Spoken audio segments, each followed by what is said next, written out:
Vamos falar sobre ainda a nossa pandemia da Covid. Está com a gente o Dr. Evaldo de Araújo, infectologista do Hospital das Clínicas. Dr. Evaldo, sempre um prazer tê-lo aqui conosco. Muito obrigado por atender mais uma vez o nosso convite. Bom dia. Bom dia, Agostinho. Bom dia a todos os ouvintes. Um prazer. Prazer é nosso. Doutor, antes de falar da Covid, que acho que temos boas notícias, talvez, boas perspectivas, pelo menos. Eu queria saber, o experiente médico e conhece as situações enfrentadas pelas pessoas que buscam atendimento na rede pública de saúde. E a gente estava falando hoje aqui, a gente tem recebido centenas de mensagens todos os dias de falta de medicamentos na rede pública, estadual, municipal. Há problemas também para as pessoas que dependem de medicamentos de uso contínuo. Queria que o senhor falasse sobre isso. O senhor deve ter contato com pessoas que devem relatar casos semelhantes para o senhor, né, doutor? Olha, Agostinho, o SUS ele tem uma caracterização. A descentralização, se de um lado ela favorece uma série de processos, de outro lado ela pode ter o ônus de você ter que fazer gestão. E a gestão é heterogênea. Então, muitas vezes, os municípios eles se atrapalham na sua programação de insumos, de estoques. O Estado, muitas vezes, ele se omite, ele não está presente para apoiar os municípios, né? E isso foi potencializado recentemente por dois aspectos. Um que é público e notório, que se confunde com a pandemia, que é a falta de gestão competente em saúde, e o segundo que é a sobrecarga e desorganização que a pandemia trouxe para o sistema como um todo. Além disso, nós temos hoje um afluxo ao SUS maior, né? Muita gente perdeu emprego, muita gente não tem mais condições de pagar plano de saúde e estão recorrendo ao SUS. Então, você tinha uma programação de X e hoje você tem que atender 2X. Então, Agostinho, eu penso que todos esses...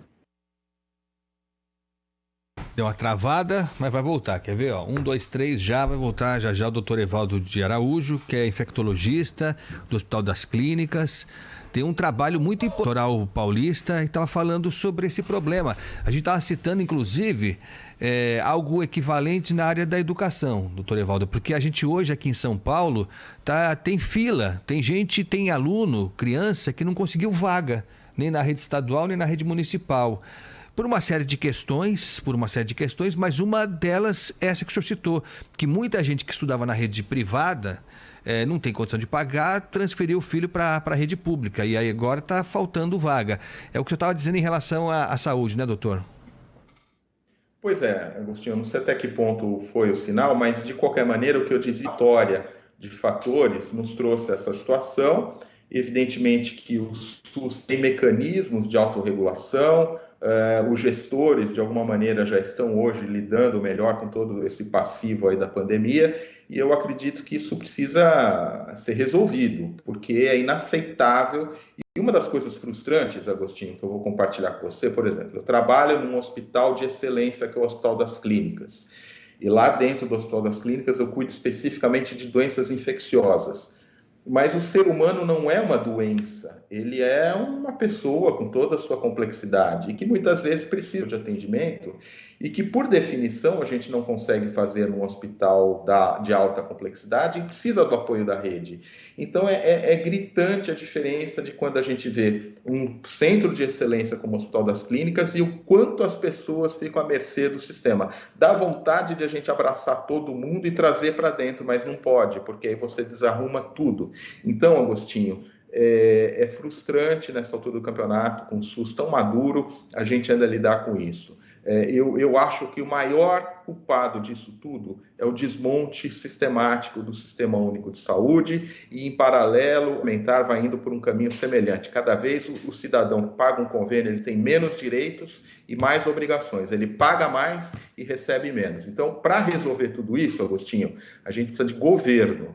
A gente precisa começar de governo central com um firme propósito de fiscalizar, de fazer as políticas acontecerem. A gente precisa que os estados façam o seu papel e os municípios tenham uma gestão melhor.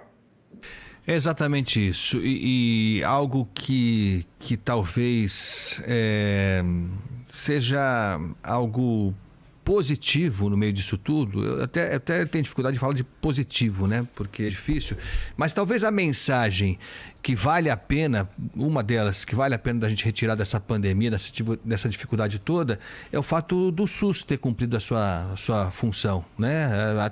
Até antes da pandemia se falava, o SUS, será que o SUS é bom manter o SUS? A gente discutia, né? Quanto se gasta com o SUS, o retorno que se tem e tal. Acho que hoje ninguém mais discute a necessidade essencial da existência do SUS, melhor, né? Lógico, melhor, com mais recursos, com mais gente, com mais estrutura e tal, mas acho que daqui para frente vai demorar para alguém sequer cogitar de desmontar o SUS. Enfim, Mais doutor... ou menos, viu, Agostinho? Porque tem muita gente com essa ideia, viu? O SUS, ele é uma entidade viva. O SUS, ele é dinâmico, o SUS é vivo, e existem várias maneiras de você desmontar o SUS. Uma delas é você desmontar fazendo de conta que não está desmontando. Por exemplo, terceirização no SUS é um grande problema hoje, porque você tem terceirizações de grande sucesso e você tem outras que trazem o nível muito ruim. Voltando para a pandemia, um trabalho recente publicado pelos colegas do Emílio Ribas comparou mortalidade em UTI Covid, onde você tem SUS com funcionários concursados, de carreira, direitinho, e onde você tem SUS com funcionários terceirizados. Adivinha onde foi a maior mortalidade, Agostinho? Foi nos terceiros. Então, o controle, a gestão faz parte, o SUS, de novo, é uma entidade viva, é um órgão vivo, continua em construção, mas para ser defendido, porque tem várias maneiras de você o desmontar. E, como você disse, eu assino embaixo, não fosse o SUS, nós teríamos tido uma catástrofe ainda maior do que foi a pandemia no Brasil. Aliás, tem que se discutir essa questão das OS, né? Das organizações sociais, que de repente pareciam que era a solução, né? Nossa, encontramos a solução para tudo, para os males da saúde, entregando a administração de postos de saúde, de hospitais para OS, né? Em alguns casos acho que até foi razoável, foi bom o resultado, mas em outros foi uma tragédia, né, doutor Evaldo? A gente não pode colocar todo mundo no mesmo balaio, de fato. Tem organizações muito sérias que fazem um trabalho importantíssimo, mas existem outras que são lamentáveis, Agostinho. Outro dia eu recebi um paciente que passou numa unidade de emergência de gestão de uma dessas OSs. Sabe como é que era a receita que ele tinha? Um carimbo. O sujeito bate um carimbo com o nome do remédio, a dose e tal, e tinha um carimbo para cada remédio. Ele só põe a quantidade e o intervalo posológico. Médicos muito jovens, recém-formados, que vão dar plantão se expondo a um risco, a ter uma intercorrência, mal começa a sua carreira, já podem ter ali um problema jurídico que vão levar para a vida inteira, sem falar no paciente que sofre essa consequência. Então, existem modelos de organizações sociais que são extremamente nocivos para a saúde e para o SUS. É isso. Doutor Evaldo, falando agora da pandemia, em que momento nós estamos? Né? Porque a Omicron ainda está por aí, acho que ainda é a variante que atinge o maior número de pessoas, e era o que já se falava, né, doutor? Muita gente contaminada, as pessoas vacinadas reagindo melhor, quando tem algum efeito, é um efeito bem mais leve, mas as pessoas que não completaram o ciclo vacinal, essas continuam sofrendo e ainda, muitas vezes, ocupando leitos em hospitais no Brasil inteiro, né, doutor? Então, Agostinho, nós estamos num momento da pandemia que eu diria que é bom, né? Um momento que a gente está chegando a um ponto de equilíbrio, né? Onde a gente diminui novamente os casos, daqui a pouco, se Deus quiser, vamos diminuir as mortes, as internações já estão diminuindo, e essa é uma sequência. Aumenta caso, aumenta internação, aumenta a morte. Diminui primeiro o caso, depois diminui a internação, por fim diminui morte. Então, a projeção da Universidade de Washington, que tem feito modelos muito bons, já mostra que nós estamos na reta, já voltando ao que a gente tinha no período pré-Omicron, né? Eu faço um trabalho no município de Cubatão, no litoral de São Paulo, onde desde julho do ano passado nós fazemos 2 testes para cada 1.000 habitantes da cidade assintomáticos, projeto Sentinela. Nós tínhamos menos de 1% de positividade até a Omicron. Quando a Omicron chegou, nós fizemos um pico de 34,4%. 32,4%, Agostinho. Cada 100 pessoas, 32 tinham. Mas isso caiu muito rapidamente. No último sábado, para você ter ideia, foi 0,4% de positividade. Ou seja, a onda Ômicron dá sinais de que em vários lugares do Brasil já passou. Isso é alentador. Agora, o que vem pela frente? O que vem pela frente é uma incógnita. Provavelmente a gente vai conviver com a Covid, vai ser uma doença endêmica. Nós vamos ter o passivo da Covid, que são as sequelas do Covid prolongado, longo Covid. E nós vamos ter que ter uma política vacinal sustentável, né? Primeiro ver de quanto em quanto tempo nós vamos ter que vacinar. Tem muito país do mundo ainda que não vacinou. E ainda ontem, hoje eu vou dar uma aula, e ontem, preparando essa aula, eu vi uma figura interessante, Agostinho. Nós vamos entrar naquilo que a gente chama de lua de mel. O que é a lua de mel? Você fica num período que você tem pouco caso, daqui a pouco ninguém nem lembra que Covid existe, até que a memória imunológica, que toda essa proteção imunológica que a gente tenha caia, e num cenário que o vírus continua a circular, a gente vai voltar a aumentar o número de casos. E aí vai depender do que nós vamos fazer para que isso se traduza em maior ou menor gravidade. E evidentemente que a espada na nossa cabeça, e isso a gente não controla, são as novas variantes. Quer dizer, a qualquer momento, se surge uma variante com potencial de transmissão e de causar doença grave, nós ficamos à mercê disso. Porém, eu acho que isso não vai acontecer. Nós temos todas as condições. Nós temos ferramenta diagnóstica, nós temos vacina, nós temos expertise e hoje a gente tem até medicação antiviral. Então, Agostinho, se houver organização e um mínimo de vontade política e envolvimento das pessoas, eu acho que a gente supera a Covid sem voltar a momentos tão ruins como a gente já viveu recentemente.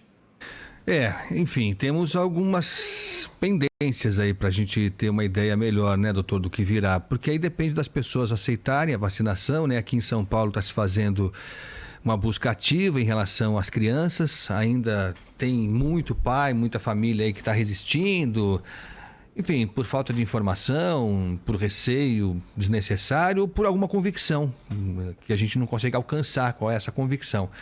Mas levando em conta que a gente consiga avançar bem, tanto no público adulto quanto nas crianças e nos adolescentes. Todo mundo vacinado, ou boa parte vacinada, com a terceira dose, no caso dos adultos, as crianças completando a segunda dose. Já se tem uma ideia de quando a carga imunológica das pessoas diminui, quando elas voltam a ficar suscetíveis ao vírus, depois de quanto tempo da terceira dose? Há como se saber isso agora já, doutor, ou não? Tem. Nós temos um dado recente publicado pelo Centro de Controle de Doenças dos Estados Unidos que mostrou que cerca de 4 meses depois da dose de reforço, a sua imunidade já cai. E aí você tem um outro tipo de imunidade, que essa a gente não mede com facilidade, que é a imunidade celular, que continua dando alguma proteção.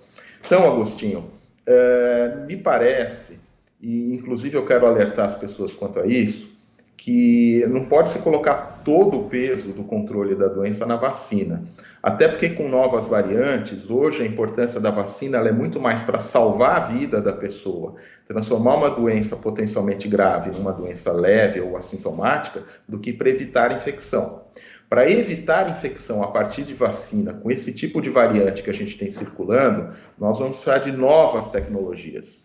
Então, eu quero enfatizar a importância de a gente usar máscara ainda, para realmente evitar infecção nos ambientes de aglomeração, sobretudo aqueles ambientes aglomerados e fechados, a máscara continua sendo essencial. Então, com essa dupla, vacina para proteger vida e máscara para diminuir a infecção, a gente consegue ficar bem. E em paralelo a tudo isso, Agostinho, vão surgir novas vacinas que essas sim vão trazer provavelmente uma proteção contra a infecção novamente. Isso existia no pré-Ômicron, né? Esse trabalho que eu citei agora há pouco, nós mostramos, por exemplo, que na época da Delta, quem tinha 2 doses da vacina tinha mais proteção contra a infecção. Hoje, com a Ômicron, a gente precisa de 3 doses para diminuir a chance de infecção, mas sobretudo de doença grave. Então, 4 meses em média, Agostinho, mas isso não significa que passados 4 meses da terceira dose, toda a população precisa tomar uma nova dose. Isso não está definido, isso não está claro, isso vale hoje para pacientes imunodeprimidos, talvez para pacientes idosos e, eventualmente, profissionais de saúde muito expostos. Para a população geral, nós precisamos ainda de máscara para prevenção da infecção e de novas vacinas que estão sendo pesquisadas. Nós estamos conversando aqui no Manhã Bandeirantes com o Dr. Evaldo de Araújo, que é médico infectologista do Hospital das Clínicas. Dr. Evaldo, o senhor falou do trabalho que os senhores fazem em Cubatão, dos testes e tal, que foi uma coisa que faltou mesmo, né? Faltou desde o início e falta ainda, em certa medida, essa aferição de pessoas que estão com o vírus, mas estão assintomáticas, mas que representam um risco, né? Se não houver um controle, um acompanhamento, mesmo uma pessoa assintomática pode causar muitos danos. Queria perguntar para o senhor sobre o autoteste, né? Que foi aprovado primeiro pela Anvisa, já temos uma empresa aprovada, que ao que parece vai começar a fornecer os autotestes, pelo que foi dito já agora em março. Vão ser testes que vão ser vendidos. Se fala em algo em torno de R$50, R$60 por aí, um pouco mais, um pouco menos, o que não é barato, né, doutor? Não vai ser todo mundo, muito pelo contrário, né? Muita gente não vai conseguir comprar o autoteste, até porque esse tipo de teste, se eu não estou enganado, ele só tem algum valor se ele for feito de forma repetida, né? For feito com alguma periodicidade, e aí fica a conta muito mais alta. O que lhe parece isso? Não seria o caso do poder público, das prefeituras, do governo do estado, criarem algum plano para fornecerem isso gratuitamente? Queria que o senhor falasse um pouco sobre o autoteste.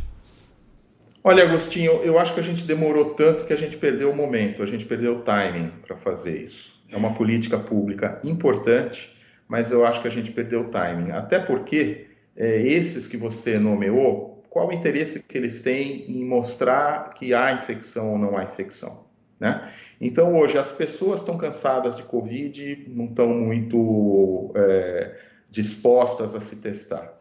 As empresas, de uma maneira geral, querem mais que volte tudo ao normal. E ainda mais em ano eleitoral, os políticos não vão querer dizer que tem Covid na cidade deles. Eles querem mais que a vida siga. Só que isso não é a verdade biológica, não é assim. Então, eu queria resgatar uma coisa que você falou que é muito importante. Duas coisas.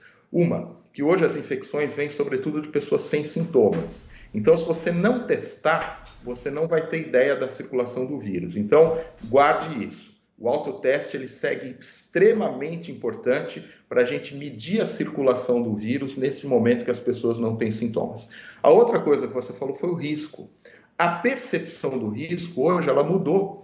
Qual é a consequência de eu ter Covid hoje? Veja que na Inglaterra, por exemplo, já estão considerando até nem fazer uma quarentena tão rigorosa dos casos, e outros países também. Então, isso começa a ser aplicado, mas a gente vê que quando você relaxa essas medidas, a consequência é aumentar casos e aumentar a internação. E na Dinamarca, que fez isso de uma maneira mais ostensiva nas últimas semanas, aumentou morte, inclusive. Então, a gente vai ter que avaliar o risco, vai ter que avaliar o índice de vacinação, uma série de coisas. Então, o autoteste, da maneira que as pessoas pensam, no conceito que ele tem, hoje talvez ele esteja um pouco extemporâneo, ele esteja chegando atrasado. Então, o que nós vamos precisar, como é que a gente vai precisar lidar com o autoteste? Como uma ferramenta de muita consciência da pessoa, consciência cidadã, e que vai ter que ter participação do Estado para distribuir, das empresas, para que a gente veja como é que anda, tomar o pulso da doença, como está circulando ou não está circulando o vírus. Eu vou saber isso através da taxa de positividade. Se eu faço 1 milhão de autotestes e encontro 2 casos, evidentemente que a circulação viral é baixa, nós estamos num bom momento. Opa, faço 1 milhão, encontro 100 mil positivos, circulação é importante, em que impede as pessoas não terem sintomas. Então, é uma nova etapa, é um aprendizado, mas precisa, não é simples como as pessoas pensam, Agostinho. Eu, na sexta-feira, participei de um evento internacional com um ex-presidente da Anvisa, com pessoas importantes, funcionários da Anvisa, eu como médico, enfim, outras representantes de populações indígenas, discutindo exatamente o papel do autoteste. Tudo isso passou e eu tenho claro, sabe, Agostinho, que 2022 do ponto de vista de política pública, é um ano perdido. Nós não vamos implementar grandes políticas públicas, mas existem empresas sérias, municípios e estados sérios, e onde houver seriedade, a gente pode implementar essa política do autoteste como uma ferramenta que, a partir de um melhor momento de gestão da saúde no Brasil, a gente tenha uma ferramenta preciosa para olhar não apenas Covid, mas outras doenças que se avizinham e que certamente vão chegar. Aliás, esse é um outro capítulo importantíssimo, né? As outras doenças, né? As outras doenças. A gente estava fazendo um levantamento agora aqui do que está faltando na rede pública e tal, e aí vem reclamação de todo jeito, né? Então, a nossa ouvinte falou assim, não consigo encontrar dipirona. É o fim da picada. Não consegue insumo para... Insulina, por exemplo, não consegue, né? Para quem tem diabetes, não acha fitinha lá e tal. Quer dizer, tudo que a gente sempre viu já há décadas. Há quantos anos se fala disso? Dessa estrutura, dessa coisa básica, essencial, que não pode faltar. Então a gente, lógico, tem a atenção voltada para a pandemia, né, doutor? Mas tem as outras doenças que estão aí pegando pesado também, né? Não, Agostinho, e assim, quem nos ouve, a audiência da Bandeirantes é gigante, deve perceber o que aconteceu em Petrópolis, o que aconteceu em Minas, o que está acontecendo no Brasil e no mundo, não é por acaso. Nós estamos vivendo um momento de desequilíbrio na Terra, no planeta Terra. E isso impacta nos vetores, por exemplo. As pessoas não sabem, mas já foi diagnosticado um morceguinho com outro coronavírus, com potencial de disseminação. Então, nas florestas, quantos mosquitinhos que estão lá hoje, que podem vir para o ambiente urbano, albergando novos vírus, novas doenças. Então, isso que a gente está vivendo com a Covid-19 é um grande teste, lamentavelmente, do que pode ser o nosso futuro. Porque o nível de desequilíbrio que a gente tem, então a gente tem doenças emergentes, que são novas, tem as doenças que já existem e que aumentam, que são as doenças reemergentes. Nós tivemos, Agostinho, agora na África, poliomielite novamente. Poliomielite. Então, veja o nível de retrocesso. Isso não é um fenômeno isolado. Então, economia, meio ambiente, desenvolvimento urbano, deslocamento das pessoas, tudo isso está interligado, saúde animal, tudo isso está interligado naquilo que a gente chama de um conceito de uma saúde única. E essa saúde única, quando qualquer um desses elementos se desequilibra, resulta em doenças. Então, a Covid tem que nos deixar de a gente estar preparado e de a gente ter um sistema de vigilância mais eficaz para que nunca mais a gente seja pego tão desprevenido como a Covid nos pegou.